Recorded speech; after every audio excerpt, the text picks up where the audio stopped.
The Roman Empire was at its peak, shining with marble, gold, and power. Senators were cheered in the streets, gladiators fought for glory, and temples rose toward the heavens. But beneath that splendor there was silence, the silence of chained souls.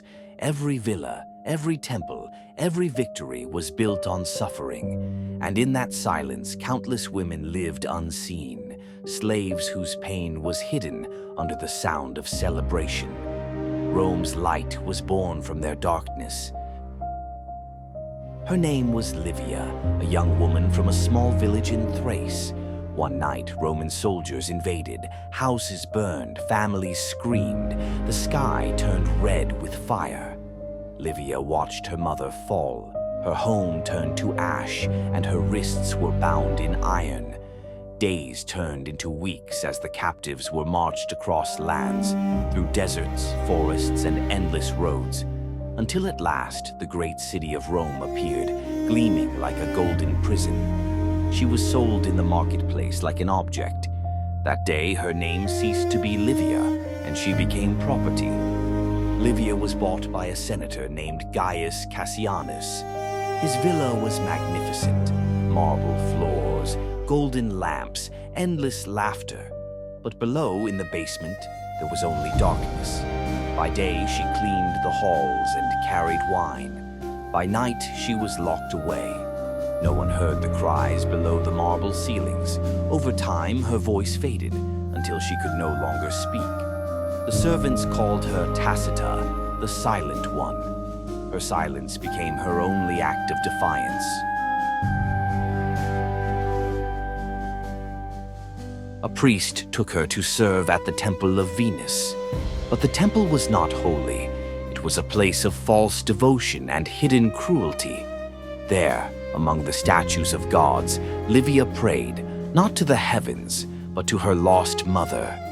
And one night she whispered, "If the gods exist, let them remember what was done to us." After that night, strange things happened. Candles flickered, priests fell ill, whispers echoed in the corridors. They said a curse had entered the temple, born from the silence of one woman. That summer, a great feast filled the villa. Music, laughter, and wine echoed through the halls. Then a candle fell. The fire spread quickly. Smoke filled the air. The marble turned red with light. Servants fled in terror. But in the chaos, Livia stood still. Her chains broke in the heat, and for the first time she was free. As the villa collapsed, the flames consumed everything. By dawn, nothing remained but ashes, yet the wind still carried her name, Livia.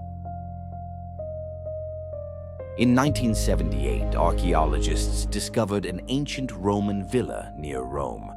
Beneath layers of ash, they found chains fixed to the walls and a bronze hairpin engraved with the word Tacita.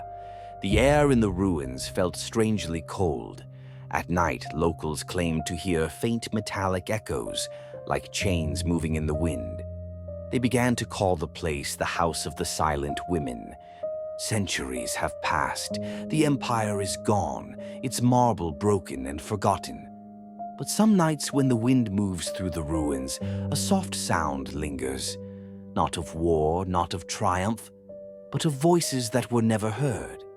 Perhaps beneath those stones, Livia still walks, not as a slave, but as the echo of justice, the voice of all who were silenced.